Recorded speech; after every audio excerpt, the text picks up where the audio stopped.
At ito na naman ang inyong sangkay magbabalik. So ayun mga sangkay, good morning sa inyo.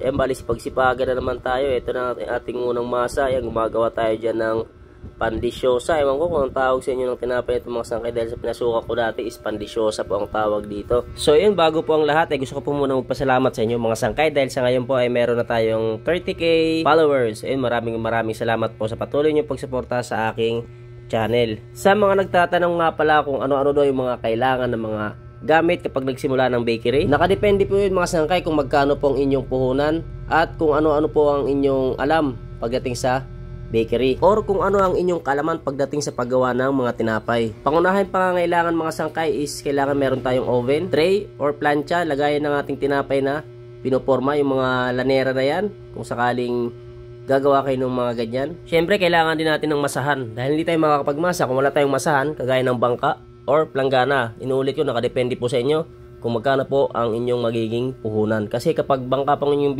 papagawa ay may kamahalan po yung bangka kumpara sa kung gagamit lamang kayo ng planggana. Mas lalong mahal kung sakaling mixer ang inyong bibilhin.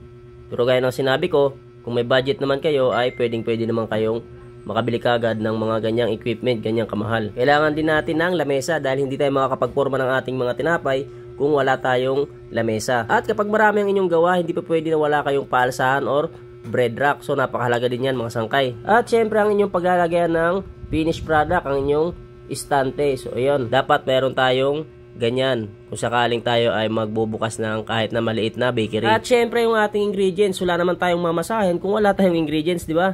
So ayan, inuulit ko, nakadepende sa inyo kung gaano kalaki inyong puhunan. Pwede naman kayo bumili ng per sack or per kilo. Yun, nasa sa inyo po mga sangkay kung ano po ang magiging or kakasya sa inyong budget.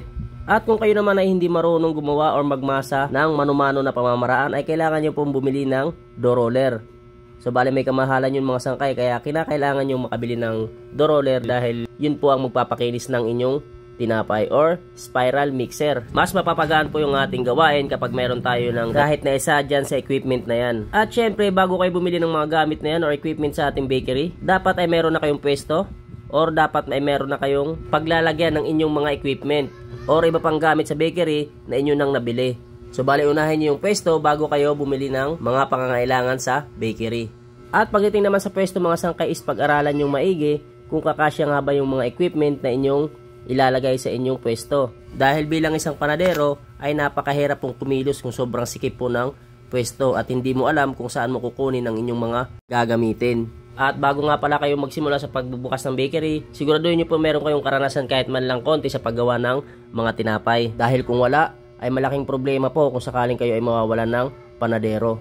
Dahil sa bakery, ay ang bumubuhay po talaga sa atin ay ang ating mga gawang tinapay. Dahil kung walang gagawa ng tinapay, wala rin tayong maibibenta or wala tayong kikitain.